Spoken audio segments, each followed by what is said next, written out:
I don't know. But I figured the best way to handle this is, I'm retired, I've been teaching, I'm a teacher for 36 plus years. So I'll just use some of my tactics and treat you all as my students, as my kids. And I brought these two little, they're called the Damn It dolls. This is a Damn It doll, but this is a Dang It doll.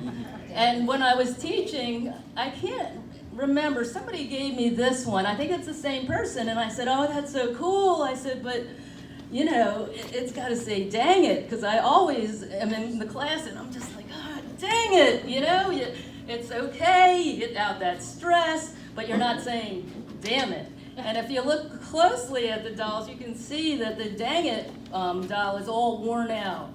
And it has a little saying on there, and it says, whenever things don't go so well and you want to hit the wall and yell, here's a little damn it doll that you can't do without. Just grasp it firmly by the legs and find a place to slam it. And as you whack the stuffing out, yell, damn it, damn it, damn it. So the dang it doll worked really well in school. And so there's always a Johnny in the classroom, like a Johnny Heath kind of guy. And I'll tell you a true story. When I was teaching, I had a Johnny, and he was, I don't know if he was just as bad as John. He was the ringleader in the classroom, and this was 7th grade math. And he'd come on in, and when he did, the rest of the guys would all just follow him. And it was horrible every day, just dealing with, I hated that period, just because it would just be a zoo. So, and you have to catch your kids early in the year, because, you know, if you don't get it right, you're going to have a whole year of suffering. So I called the mother, and I said, can I keep Johnny after school one day? She said, yeah, you know, what's the problem? And, you know, he's 7th grade. The mother's not going to do too much at that point. And she goes, oh, well, he's low in math, too, so maybe you can do some tutoring. And I'm like, okay. Just, can I keep him after school? And she said, yeah. And I said, well, can I have him run outside, get some fresh air? Oh, yeah, he can use some exercise. Go ahead. And I was like, just pick him up at 4:30. She goes, okay. And so the next day he comes and, you know, he's goofing off with his friends, and they start giving me trouble. Well, he also knew at the end of the day I got him. So he comes in after school, and he, of course, thinks he's going to do math because his mother wants him to do, you know, math. And I was like, nope, Johnny, let's go. We're going outside. And after school, in middle school, you got the football team out practicing. You got the track people, all his friends, basketball's after school. Everybody's after school. And I was like, we're going for a run, Johnny.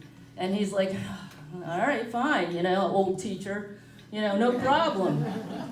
And I you know, I've run just a little bit. And Right. and then we're after school and we're running, and he's with me for about 10 feet. And then he starts lagging behind, and I'm keeping up. Then I'm doing circles, running back. You okay, Johnny? Yeah, I'm fine. And then we're going around the whole building. You know, it's pretty big at the schools. And as we're going, there's the football thing. Hey, Johnny, look at you. You know, go by the track people, and they're just like, hey, I saw you, Johnny, I see you. And we're coming back around, and he's just whimpering, he's panting. He's like, please, I'll be good. And I'm like, come on, we gotta go. And then he's begging and begging. I was like, all right, Johnny, one more lap. And it's true, I really did, and his name was Johnny. And John, I got my eye on you, too. Might have to go do some laps around the point.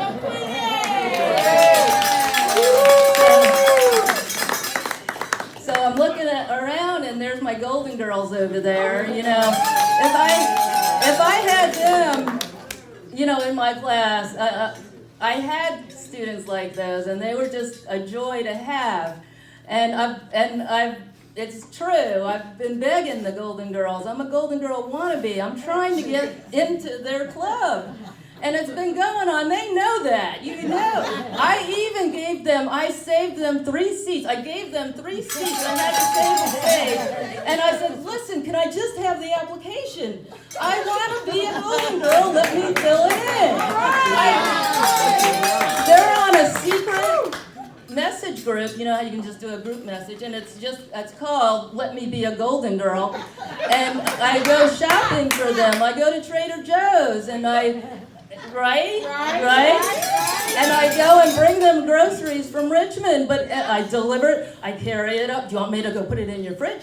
Oh, you look a little tired. Do you need a back rub? Can I be a Golden Girl now, please? No. Where's Diane? Where is she? Yeah. You know, she is the leader of that pack. And it's like, I can convince Cindy, I can get Dorothy. Ann's working. You know, people are just dying to see Ann. That's the work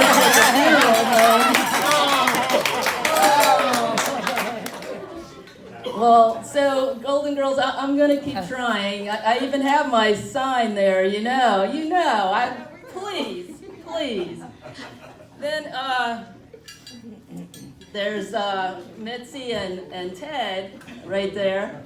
I was talking to Ted the other day, and he's like, first of all, Nick gave me some advice. He goes, oh, well, whenever you have problems, he goes, I always just talk about Ted. I'm like, oh, okay, let me do that.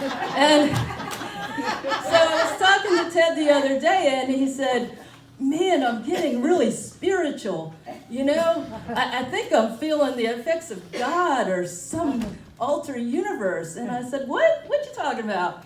And he goes, well, when I get up in the middle of the night, when I open the door, the light automatically goes on. And when I'm done and I close the door, the light automatically goes off. And I was like, okay, Ted, yeah, whatever. Well, then I saw Mitzi the other day, and I started telling her about it. And I said, yeah, and he's sitting there saying he's met God, and he's, you know, got all these supernatural powers and whatever. And then I said, yeah, so when he opens the door, the light goes on, and he closes it, the light goes off, and Mitzi goes, damn it, Ted! I told you to quit peeing in the fridge!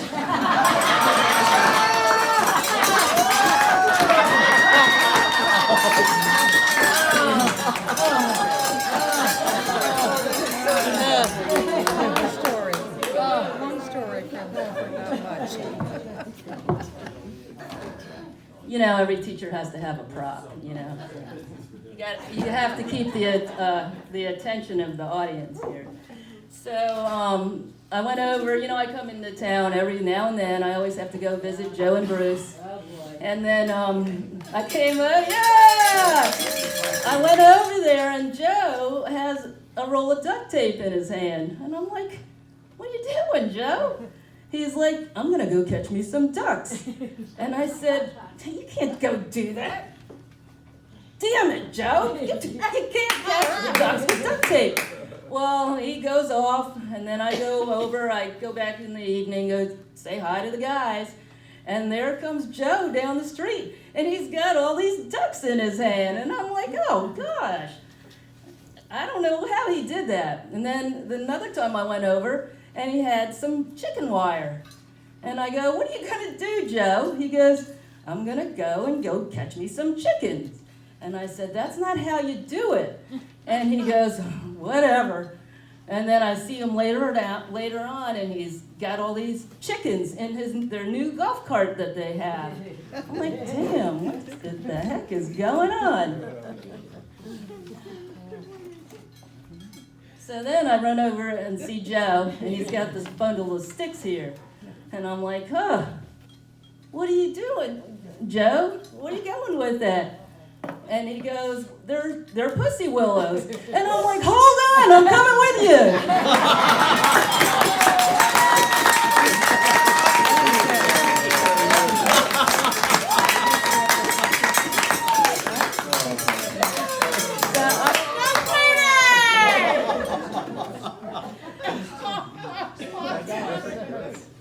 I wanted to do a shout out to Colonial Buzz, and they had donated some, I don't know how you did it. There's coffee stout here, and I've got my glass over there because I love stout. and it's really good, and they contributed to that. And the proceeds go to the Colonial Gardens. And so in honor of Valentine's Day, I'd like to, hey Susan. Hi, Susan. And give you. Well, you already have one. I just So long, don't let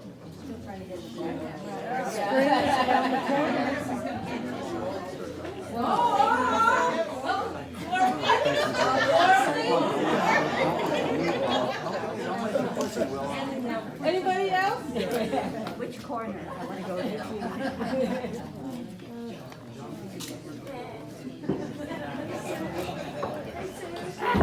So this is a true ritual I like to do around Valentine's Day. I like to walk around and give away some pussy.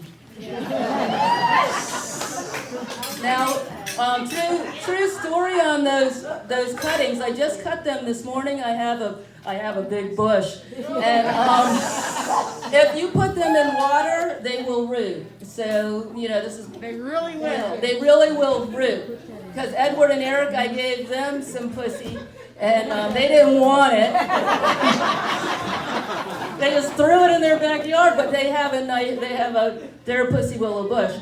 But put it in a glass of water tonight, and maybe I'll bring some more twigs around at the next garden meeting. So, so you can grow your own pussy.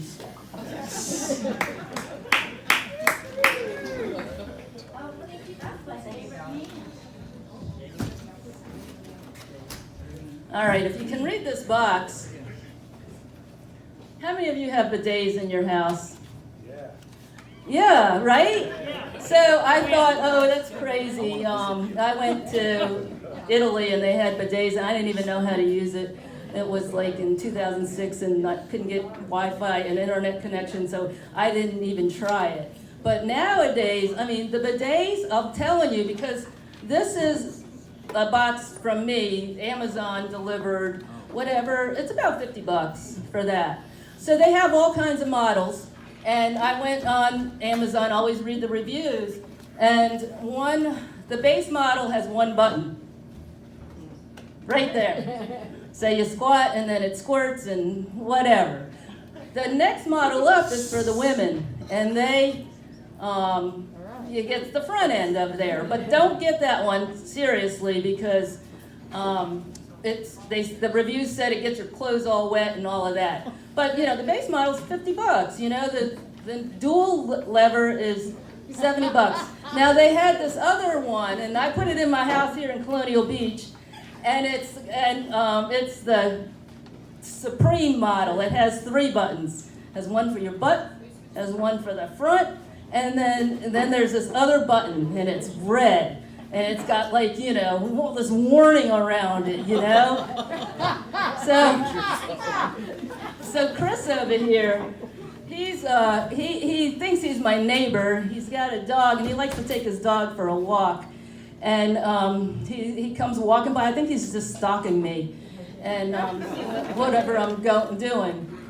And he comes by and I'm telling him about my bidet here. And I was like, you gotta try it, it's really cool, He's like, well, I've been thinking about it and okay, let me check it. And so I'm holding the dog and I said, well, whatever you do, don't push the red button, Chris.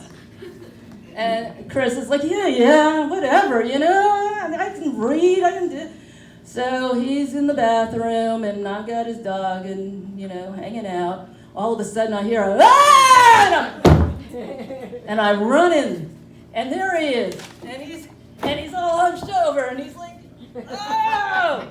And I looked at him and I said, you pushed the red button, didn't you, Chris? And he's like, what happened? What happened? And I said, that was the tampon remover.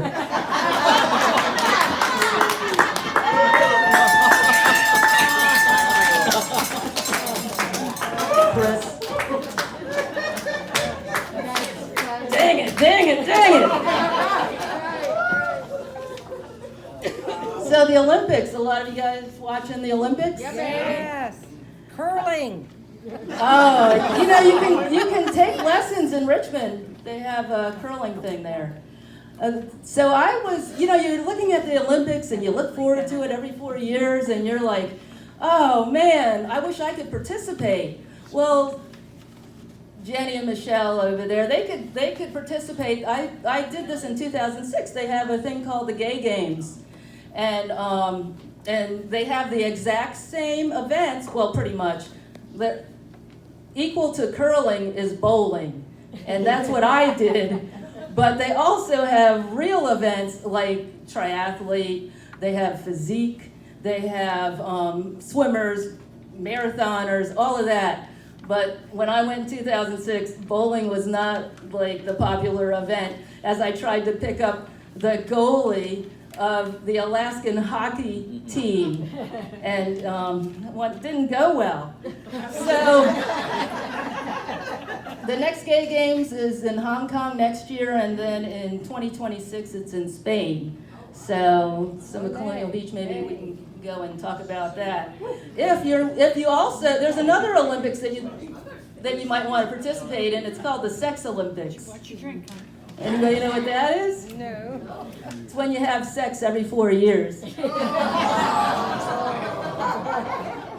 my life.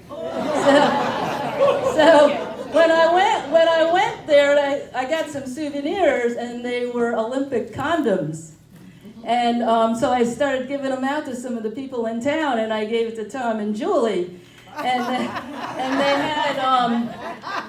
they had the bronze condoms, they had the silver condoms, and then they had the gold condoms. Well, if you want to ask about the condoms and how they went, you don't go and ask Tom, right? He doesn't know. You go and ask Julie.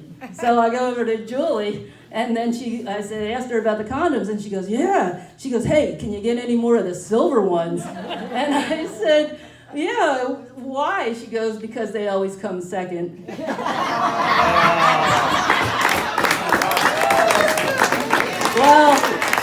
Well, that's it, guys. So thank you.